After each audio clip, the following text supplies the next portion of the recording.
Mateo 6, capítulo 6, versículo 10. Esta palabra venimos hablando acerca de la oración que el Señor Jesucristo enseña a sus discípulos. Una oración que, como hemos visto, el Señor enseña cómo no llevar a cabo. Él está manifestando a cada uno de sus hijos cómo debe ser la oración verdadera. Él enseña en el capítulo 6, y quisiera leerlo unos versículos anteriores, diciendo precisamente acerca de cómo hacer la oración. Dice en el versículo 5 del capítulo 6, y cuando ores, no seas como los hipócritas, porque ellos aman orar en pie en las sinagogas y en las esquinas de las calles para ser vistos de los hombres. De cierto os digo que ya tienen su recompensa.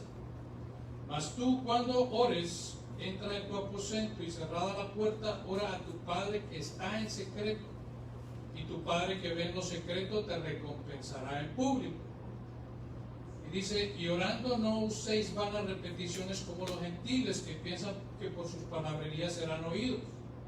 No te hagáis pues semejantes a ellos, porque vuestro Padre sabe de qué cosas tenéis necesidad, antes que vosotros le pidáis. Versículo 9, vosotros pues oraréis así: Padre nuestro que estás en los cielos, santificado sea tu nombre, venga tu reino, hágase tu voluntad como en el cielo, así también en la tierra. Amén. Oramos. Dios bendito, Padre nuestro, que gobiernas, que estás en los cielos, donde tu trono está, Señor, donde tu dominio es ejercido sobre toda la creación. A ese Padre venimos en oración, Señor, por los méritos de Cristo Jesús. Padre verdadero, el único, que está siempre con sus hijos. Gracias, Señor, en esta tarde en que abrimos tu escritura y venimos a este texto que es un texto que pasamos desapercibido algunas veces, pero que contiene un significado profundo. Sale de las palabras de nuestro Señor y Salvador Jesucristo. Te pido, Señor, que me des la capacidad, que tu Espíritu Santo me dé la sabiduría para poder comunicar este mensaje, Señor, y que todos como congregación podamos apreciar el contenido del mismo. Las palabras que salen de mi boca, los pensamientos de mi corazón sean siempre agradables a ti, Señor mío y Dios mío. Es en el nombre de Jesús que oramos. Amén. Amén, mis hermanos. Hemos venido hablando de esta oración que es conocida como la oración del Señor o la oración del Padre Nuestro. Es una oración que toma aproximadamente 30 segundos leerla, pero es una oración que en cada una de sus palabras tiene un contenido bastante profundo. Esta oración pudiera convertirse en lo que nosotros llamamos como una prueba, como un diagnóstico, porque si queremos conocer la teología de una persona, lo que esa persona cree acerca de Dios, lo que esta persona siente en su corazón, tenemos que escucharla orar. Cuando una persona ora, descubrimos o nos damos cuenta cuál es su teología. Y lo que Dios está haciendo en medio de nuestra población, en medio de nuestra congregación, a través de su palabra, es manifestarnos a nosotros esa manera correcta en que debemos de orar. Las palabras que usamos, cómo nos dirigimos nosotros a Dios, manifiesta qué conocemos nosotros de Dios, qué creemos acerca de Dios y cuál es nuestra fe acerca de Dios. Así que Jesús aquí está enseñando a sus discípulos cómo orar. Esta oración no indica o enseña una manera repetitiva de dirigirnos en oración. El Señor lo que está manifestando aquí es un modelo de oración, una forma en que nosotros debemos dirigirnos cuando estamos orando solos. Ese es el contexto que el Señor Jesucristo está manifestando estas palabras. Vimos cómo en los versículos anteriores el Señor Jesucristo advertía acerca de esa manera incorrecta que los fariseos y los escribas tenían acerca de la oración, la manera que ellos estaban llevando a cabo esta oración. Así que aquí vemos entonces cómo esta oración debe ser llevada a cabo, no para que otros nos escuchen, no para que seamos vistos por los demás, sino para que Dios sea el que nos escuche.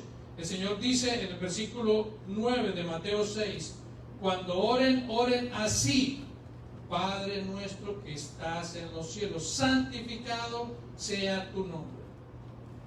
Y lo maravilloso de esta oración es que cada una de las palabras que se mencionan aquí, cada una de estas peticiones están unidas entre sí.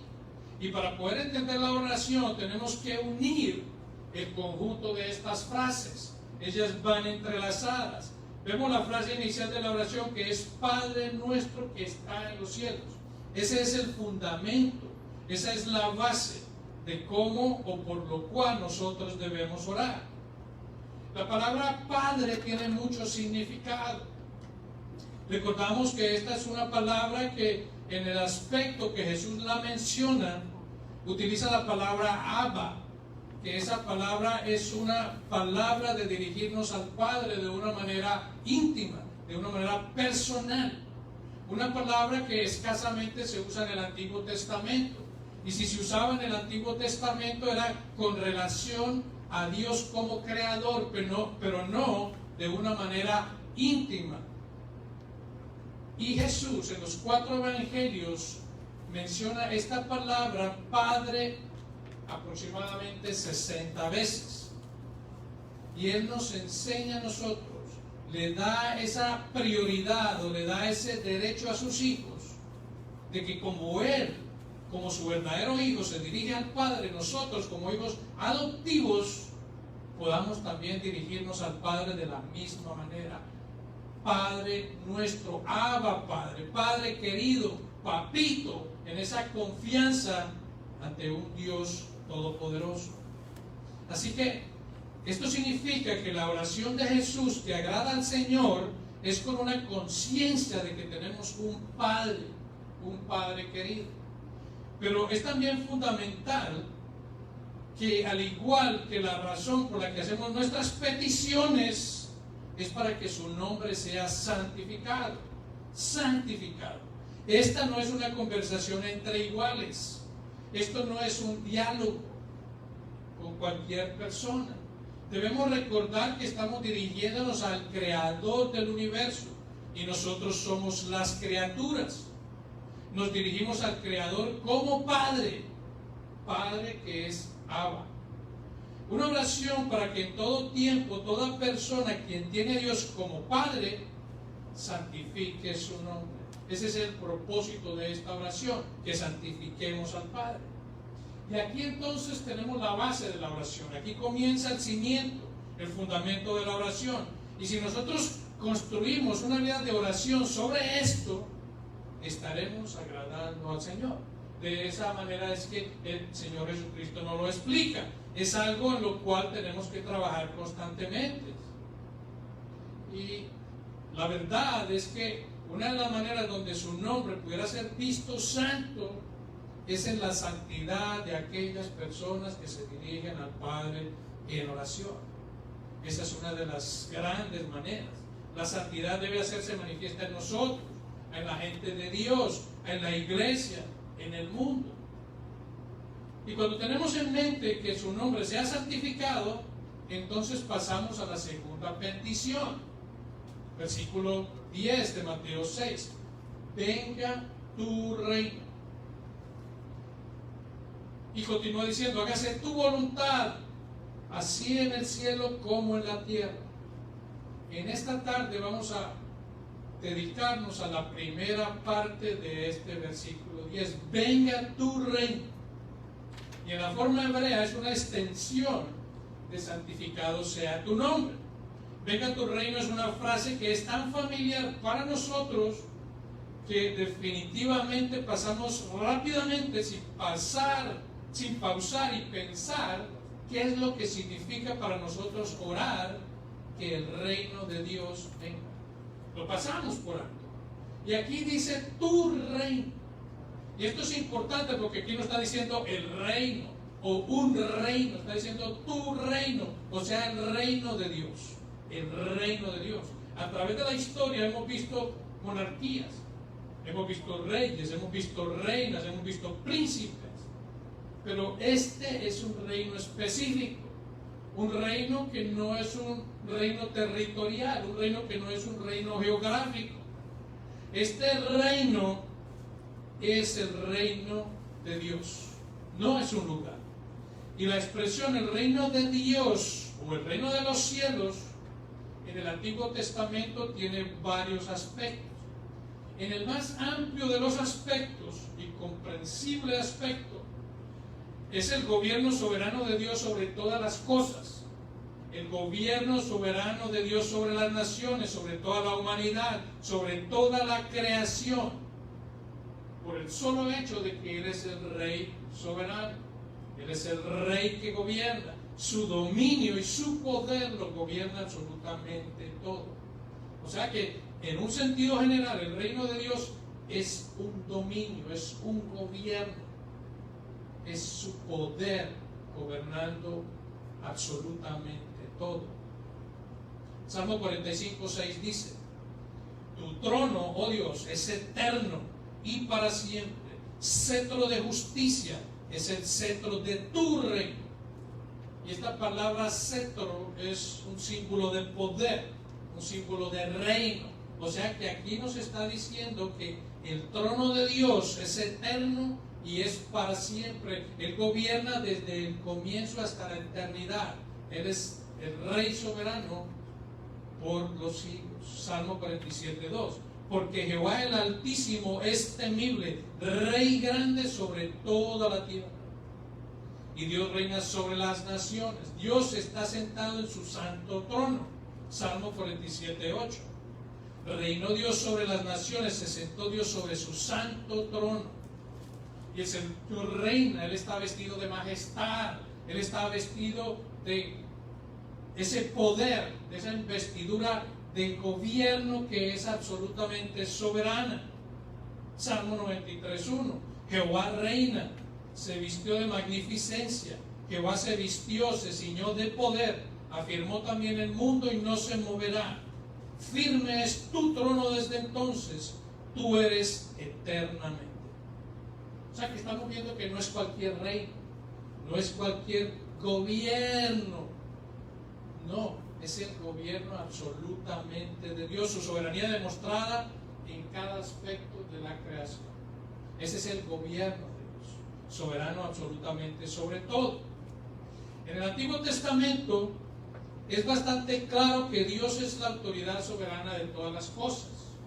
Él es el soberano, es reconocido siempre como el soberano. Está claro que Dios es el creador de todas las cosas.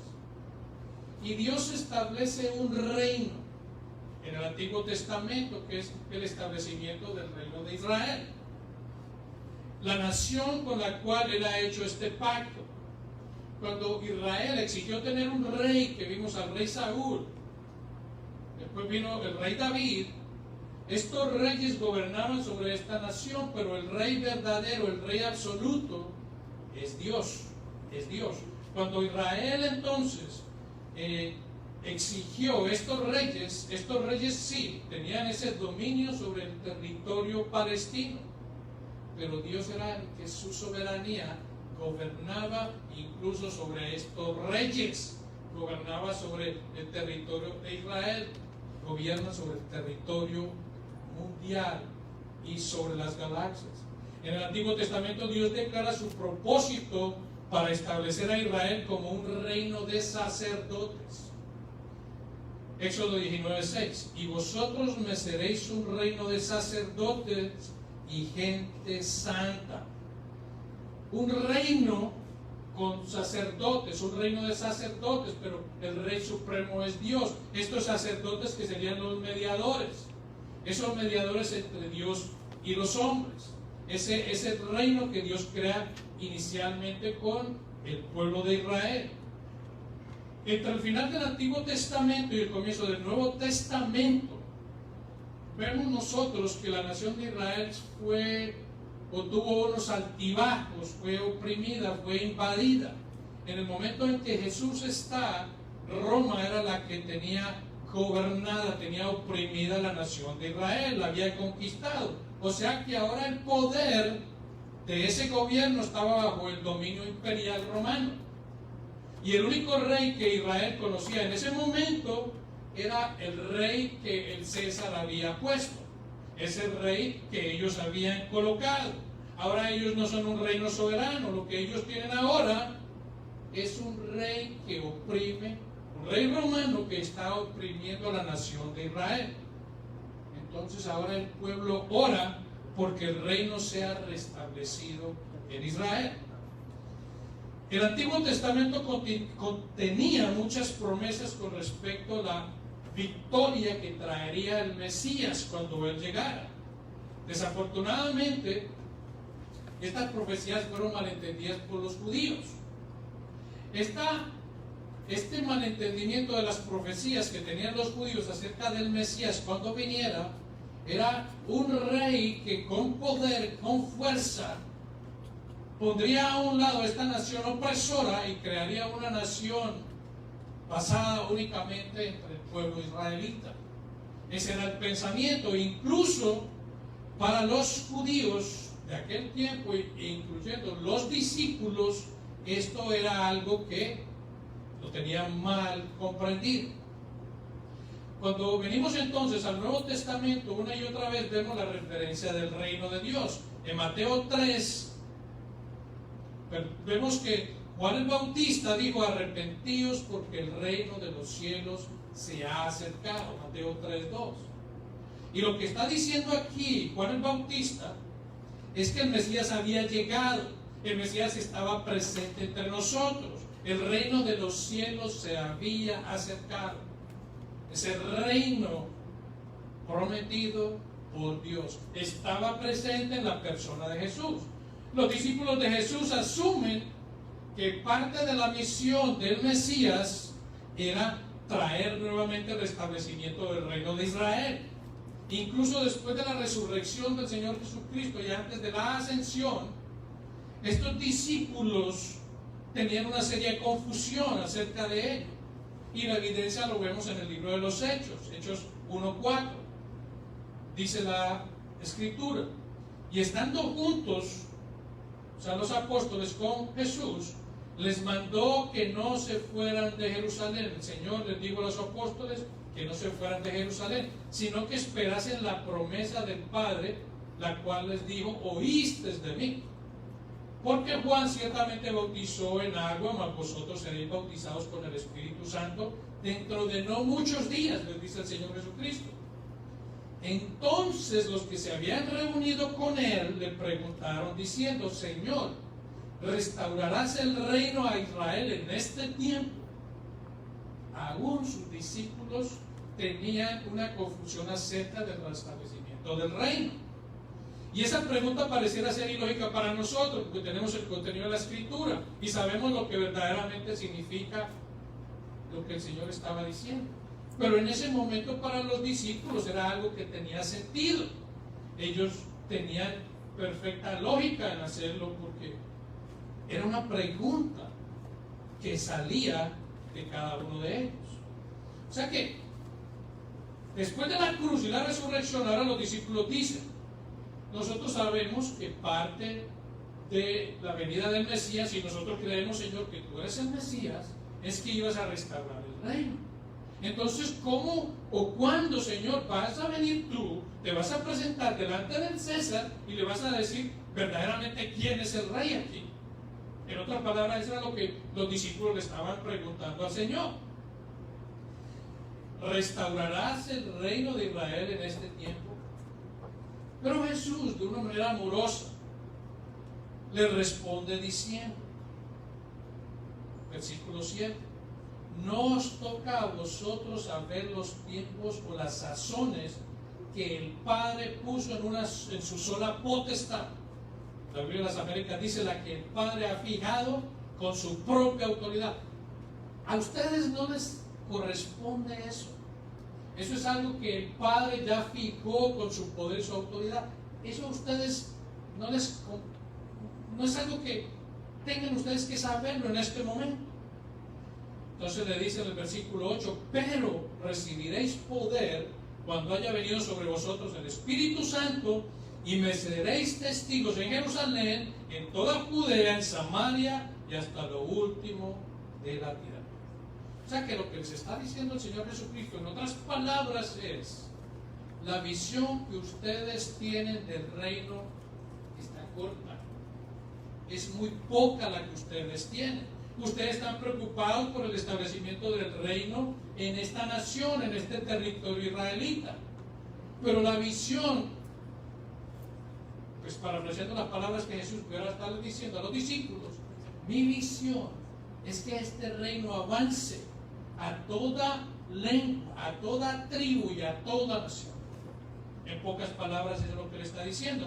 Pero lo sorprendente de todo esto es que lo que Jesús les está diciendo es que cuando ustedes reciban el poder del Espíritu Santo, entonces comprenderán, entenderán, se darán cuenta de lo que es el reino de Dios. Se van a dar cuenta de cuál es este reino, lo que yo estoy hablando. Y el reino se realiza con la proclamación del Evangelio. De esa manera, el reino de Dios, el reino de los cielos, en ese reino que Jesús declara al abrir las Escrituras, es lo que Él dice cuando se para en la sinagoga, abriendo las Escrituras, proclamando en Lucas 4:18: el Espíritu del Señor está sobre mí, por cuanto me ha ungido para dar las buenas nuevas. Aquí está ese mensaje, ese evangelio, esa buena noticia de salvación a los pobres, esos pobres quebrantados de espíritu, pobres que reconocen que no tienen nada que aportar delante de Dios, que reconocen quién es el Dios Todopoderoso y se humillan clamando en arrepentimiento por perdón. Dice: me ha enviado a sanar a los quebrantados de corazón. Ellos, porque repito, aquellos mismos pobres de espíritu, a pregonar libertad a los cautivos y vista a los ciegos. En este pasaje Jesús está diciendo gran cantidades de lo que significa el Evangelio: abrir la vista a aquellos ciegos a la verdad de Dios, a sanar, a libertar a los cautivos, a poner en libertad a los oprimidos. Y dice el versículo 19: a predicar el año agradable al Señor. Eso es lo que el reino significa. Y el versículo 21 dice: y comenzó a decirles: hoy se ha cumplido esta escritura delante de vosotros. Las mismas palabras: el reino de los cielos ha llegado. Ese es el reino que nosotros tenemos que tener una visión. Y aquí viene el punto de este pasaje. Nosotros tenemos que tener una doble visión del reino.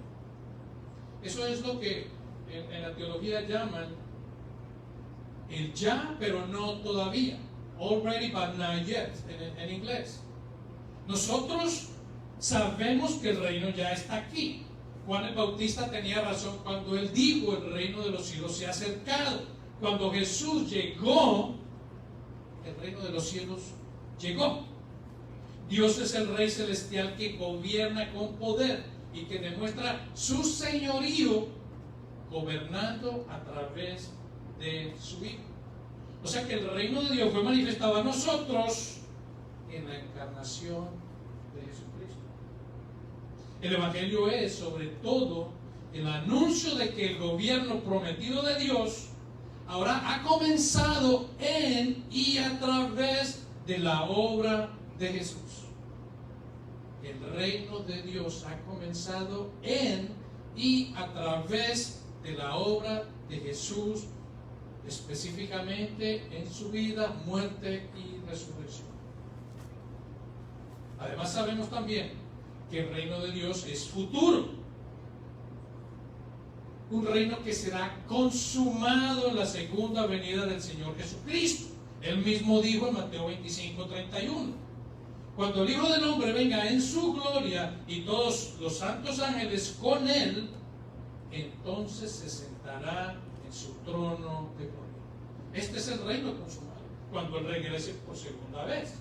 O sea que cuando oramos, venga tu reino, oramos por el futuro, cuando el reino de Dios sea totalmente realizado y de acuerdo a su voluntad, cada ser humano sepa quién es Él.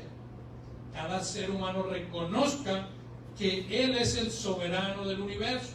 Cuando el gobierno y dominio de Dios sea absolutamente manifestado, estamos orando nosotros por ese día futuro, incluso que el apóstol Pablo menciona en Filipenses 2, cuando dice, para que en Filipenses 2:10, para que en el nombre de Jesús se doble toda rodilla de la que está en los cielos, en la tierra y debajo de la tierra, y cada lengua confiese que Jesucristo es el Señor, para gloria de Dios Padre. Así que estamos orando en este momento, en el presente, venga tu reino, pero oramos cada día para que el reino de Dios, el soberano gobierno de Dios, sea más evidente entre nosotros, sea más evidente entre el pueblo, sea más evidente entre las naciones, sea más evidente en el mundo entero. O sea que cuando, como vimos en Hechos, en el capítulo 1, esto se lleva a cabo por la predicación y proclamación del Evangelio. Así que estamos orando en este momento para que el reino de los cielos, ese mensaje del Evangelio, sea proclamado universalmente. Dios quiere que toda rodilla doblada y que toda lengua confiese que Jesucristo es el Señor, para la gloria de Dios Padre. Así que Jesús, cuando enseña a sus discípulos a orar, Padre nuestro que estás en los cielos, santificado sea tu nombre, venga tu reino, el mismo Jesús que nos está enseñando a nosotros esta oración es el agente, es la persona que finalmente traerá el cumplimiento de esta oración. Es increíble, es hermoso como lo vemos aquí. Cuando oramos, venga tu reino, estamos orando por evangelismo. Estamos orando por este evangelismo, porque es la manera que el reino más efectivamente avanza, a través del evangelismo. Y eso es lo que precisamente Jesús responde en Hechos 1:8: ustedes serán mis testigos en Jerusalén, en Judea y en todas, hasta lo más lejano del mundo. De eso se trata este reino, y de esa manera es que este reino avanza. Cuando oramos que venga tu reino, oramos para que se planten más iglesias, para que el evangelio se predique en lugares donde no ha sido escuchado antes. Cuando oramos venga tu reino, oramos para que más corazones respondan a la predicación del evangelio. Oramos para que más misioneros sean enviados a lugares donde el evangelio no ha sido escuchado. Cuando oramos venga tu reino, oramos para que la gente de Dios viva gozosa y obediente bajo ese gobierno. Para eso oramos. Oramos para que los cristianos con su testimonio den a conocer quién es Cristo. Cuando oramos venga tu reino, estamos orando para que cada uno de nosotros anuncie a través de nuestro testimonio quién es el Señor nuestro y quién es el Señor de todos. O sea que debemos tener un horizonte en nuestra oración, porque siempre oramos por lo nuestro. Y yo no estoy diciendo que eso esté mal. Siempre oramos: Señor, tengo esta situación, quiero que me des luz, que me des guía, cómo responder, cómo llevarla a cabo. Siempre oramos en estas circunstancias, pero muchas veces el horizonte de nuestra oración es muy pequeño, es muy corto, y tenemos que fijarnos de una manera futura. Lo que vemos en la oración del Señor entonces es que nuestro horizonte debe ir más allá. debe ir más allá, incluso más allá del tiempo. Cuando oramos entonces, venga tu reino, estamos orando también de una manera escatológica. Esta palabra escatología viene del inicio que es escatos, y eso significa tiempos finales. O sea que cuando oramos, venga tu reino, estamos orando por el cumplimiento total de todas las cosas. Ya sabemos que el reino de Dios está presente en Cristo. Sabemos que el reino de Dios está avanzando alrededor del mundo por la predicación del Evangelio. Sabemos que el reino de Dios está allí. Dios está en su trono, Jesús está sentado a la diestra del Padre. El reino de Dios está seguro. Pero entonces, ¿por qué nosotros, o por qué el regreso de Jesús hará el reino de Dios totalmente manifiesto? Porque cuando Jesús regrese será la consumación de todas las cosas. Será el momento en que nosotros nos reencontraremos con nuestro Salvador. Será el momento en que podremos compartir esa esperanza que como cristianos es nuestra meta final. Cuando oramos que venga tu reino, estamos orando para que su señorío, su gobierno, su soberanía sea universalmente conocida. En ese momento toda persona se va a encontrar con que será juzgada por Dios por medio de Cristo, porque Dios juzgará de acuerdo a su justicia y su misericordia. Eso es lo que va a suceder cuando toda rodilla se doble y toda lengua confiese que Jesucristo es el Señor. Sucederá en ese momento. Cuando el Señor venga, toda rodilla se va a doblar, reconociendo de una forma u otra, consciente o inconscientemente, que Jesucristo es el Señor. Vamos a conocer que todo será hecho nuevo. Cuando el reino de Dios esté totalmente realizado entre nosotros, no habrá más lamento, no habrá más llanto, no habrá más lágrimas, no habrá más dolor. Cuando oramos porque venga tu reino, oramos por lo que el Apocalipsis dice en 21:4, que el Señor enjugará toda lágrima de los ojos de los suyos, y ya no habrá muerte, ni habrá más llanto, ni clamor, ni dolor, porque las primeras cosas pasaron. Debemos entender también que la perfección final, ese reino final, esa paz final, estará únicamente cuando estemos en la presencia del Señor. Esa es la culminación de todo. Pero lo maravilloso de todo esto es que una vez sea totalmente entendida la santidad de Dios por las criaturas, entonces entenderán a Dios.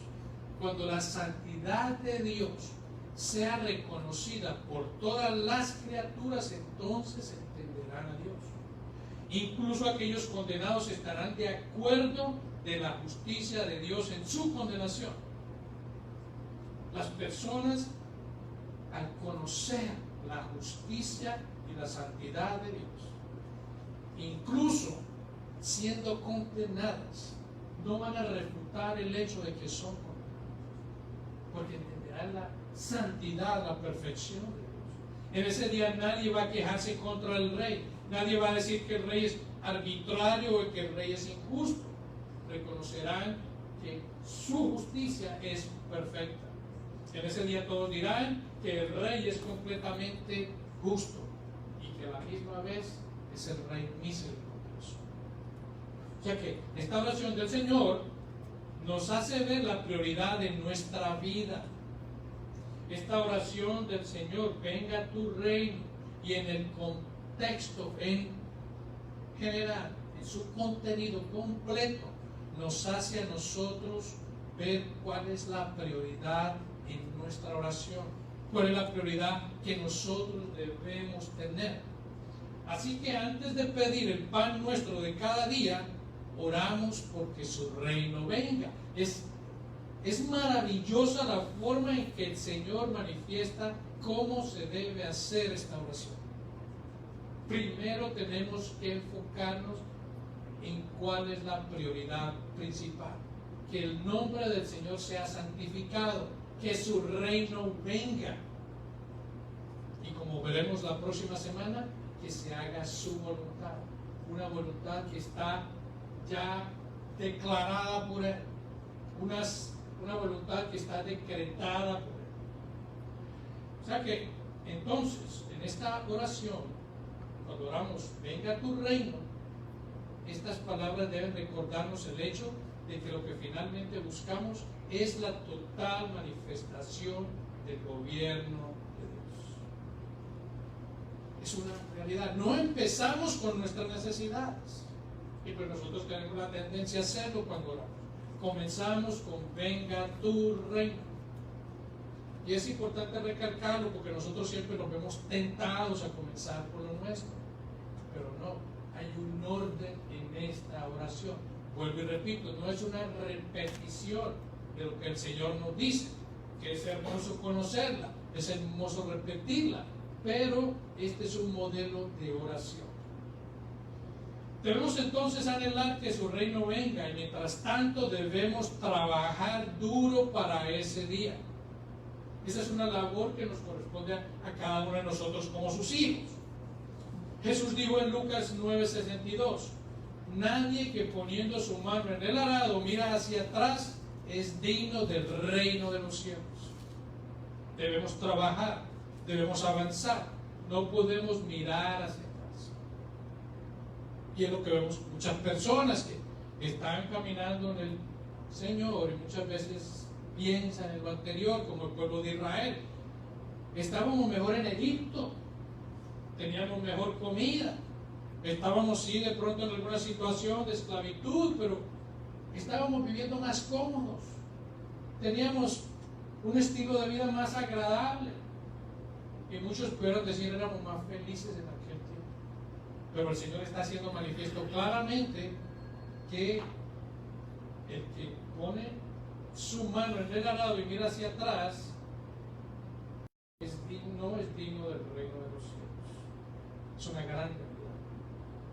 O sea que lo que quiere decir es que si has dado un paso en el reino, tú has hecho un compromiso decisivo.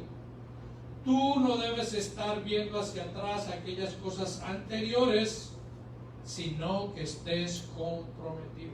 Esa es la labor, ese es el trabajo de cada uno de nosotros. Estamos comprometidos con el reino de los cielos. Esto también es una búsqueda apasionada por el reino de los cielos. Es algo que nosotros debemos buscar. Es lo que nos dice el Señor también en Mateo 6:33. Buscar primeramente el reino de Dios y su justicia. Es un compromiso lo que debemos anhelar. También orar, venga tu reino, involucra humillación y dependencia de Él. Eso es claramente visto. En las bienaventuranzas, el Señor Jesucristo dice, bienaventurados los pobres en espíritu, porque de ellos es el reino de los cielos. Todo esto involucra el orar por venga tu reino. Orar venga tu reino es orar por arrepentimiento, es orar por fe, es orar por un nuevo nacimiento. Es precisamente las palabras que le dijo el Señor Jesucristo a Nicodemo en Juan 3:3, cuando dijo, de cierto te digo, que el que no naciera de nuevo no puede ver el reino de los cielos. Se necesita esto, se necesita arrepentimiento. No en vano en las palabras cuando el libro de Marcos 1:15 nos dice, hablando al Señor, el tiempo se ha cumplido y el reino de Dios se ha acercado, arrepentíos y creed el Evangelio. Se necesita arrepentimiento, se necesita fe. Arrepentirse y creer en el Evangelio, se necesita fe. O sea que a medida que oramos, porque el reino de los cielos venga, nos damos cuenta que esto nos involucra a nosotros. Estamos en esto también. Para decirlo de otra manera, orar que el reino de los cielos venga es un compromiso de ahora, de este momento. Es un compromiso actual. Es un compromiso que cada uno de nosotros debemos trabajar y debemos esforzarnos ahora. Ahora. Es un compromiso a no vivir de la manera que pudiéramos estar viviendo. ser personas que glorifiquen a Cristo. Cuando oramos, venga tu reino, también oramos por un cambio en el mundo. Oramos por un cambio en mi país, oramos por un cambio en mi iglesia, oramos por un cambio en mi ciudad, oramos por un cambio en mi trabajo, oramos por un cambio en mi familia, oramos por un cambio en mi vida. Cuando estamos orando, venga tu reino. Finalmente, este reino es presentado en el Nuevo Testamento como presente y futuro. Ya lo hemos visto. Pero Mateo 13, que veremos más adelante, si Dios lo permite, nos muestra ese reino en el que entramos ahora. Es un reino en que muchas personas necesitan entrar. Es un reino que se requiere entrar. Es como un tesoro, es como un campo donde el que lo encontró vendió todo para adquirirlo. Lo vendió todo. ¿Por qué? Porque es necesario entrar en el reino ahora. Es una necesidad entrar en el reino. El apóstol Pablo lo pone bien claro. Él dice en Colosenses 1:13: el cual, o sea Dios, nos ha librado de la potestad de las tinieblas y trasladado al reino de su amado Hijo. O sea que las personas en la actualidad que no están en Cristo están viviendo bajo un reino de tinieblas. Están viviendo bajo un reino de Satanás. Están alejados de Dios. Por eso es que el Señor, a través de Cristo, por su gracia, nos ha trasladado de esa potestad, que es lo mismo que es gobierno, que es dominio, de las tinieblas, y nos ha trasladado al reino de su amado Hijo. Y el versículo 14 dice: en quien tenemos redención por su sangre, el perdón de pecados. De esa manera es que podemos ingresar a este reino por la sangre, o sea, el sacrificio, la muerte de Cristo, por la cual obtenemos el perdón de pecados. Y si tú eres cristiano, estás en el reino de Dios ya, si verdaderamente eres cristiano. El reino de Dios está presente con nosotros ya. Pero también sabemos, vuelvo y repito, que el reino de los cielos es también futuro y será consumado con la segunda venida del Señor Jesucristo. Y aquí es donde viene el punto, cuando el Señor Jesucristo venga. En Mateo 25:31, el mismo Señor Jesucristo dijo: cuando venga el Hijo del Hombre en su gloria y todos sus santos ángeles con él, entonces se sentará en su trono de gloria. En ese trono es donde va a juzgar. Y en este pasaje nos dice que serán reunidas delante de él todas las naciones, y apartará los unos de los otros. Pondrá unos a la izquierda y pondrá otros a la derecha. Y el Señor lo utiliza aquí como ovejas, que son sus discípulos. Y pondrá los cabritos, aquellos que no son parte del rebaño de Jesús. Y el versículo 34 dice: entonces el Rey, o sea Jesús, cuando Él venga, dirá a los de la derecha: venid, benditos de mi Padre, heredad del reino, preparado para vosotros desde la fundación del mundo. En ese momento en que el reino se ha consumado, sus hijos vendrán al lado de Él. Pero aquí viene lo que es atemorizador para aquellos que no están en Cristo. Versículo 41, Mateo 25: entonces dirá también a los de la izquierda, aquellos cabritos, aquellos que no son parte del rebaño de Jesús, que no son sus ovejas: apartaos de mí, malditos, al fuego eterno preparado para el diablo y sus ángeles. Y el versículo 46 dice: e irán estos al castigo eterno, y los justos heredarán vida eterna. O sea que es urgente, es necesario ingresar en el reino de Dios ahora. Y este es un llamado a aquellos que aún rehúsan venir en humillación, en arrepentimiento delante del Señor. Es un mensaje de que reconozcan sus pecados. Es un mensaje al arrepentimiento. Es un mensaje a abrazar a Jesús como su Salvador. Cuando oramos, venga tu reino, no oramos para que Dios sea más Dios de lo que Él es, sino que oramos para que la realidad de Dios y todos sus atributos sean más visibles acá, en medio nuestro, en medio de cada uno de nosotros. Cuando oramos, venga tu reino, lo que realmente oramos es, en primer lugar, que el dominio o gobierno de Dios sea incluso más manifiesto en medio nuestro, que el reino de Dios sea incluso más manifiesto en cada uno de nosotros.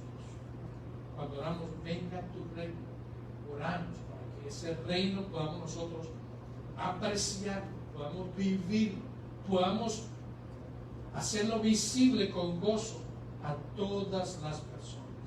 O sea que el propósito de Dios en su plan de salvación es establecer su reino. Entonces debemos orar, venga tu reino. Lo que dice Apocalipsis 22:17.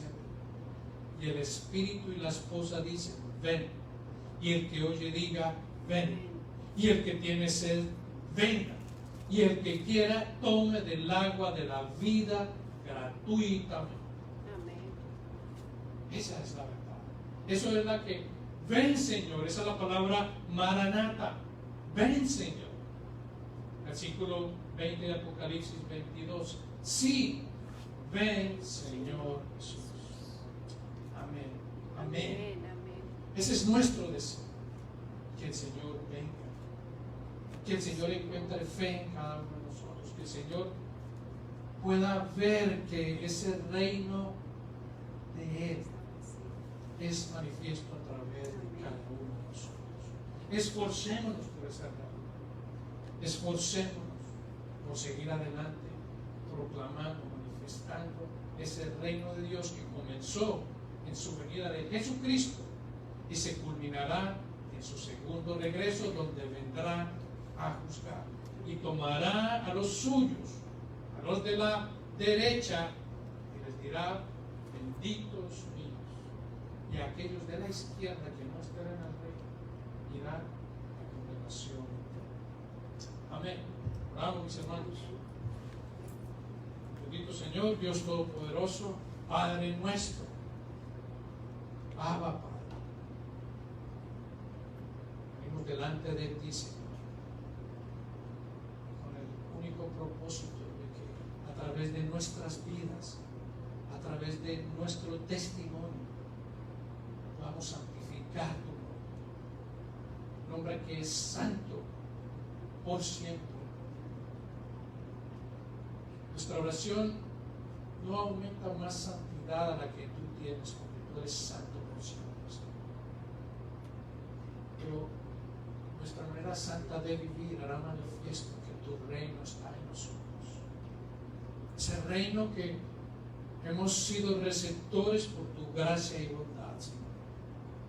Un reino en el cual estamos incluidos sin merecerlo.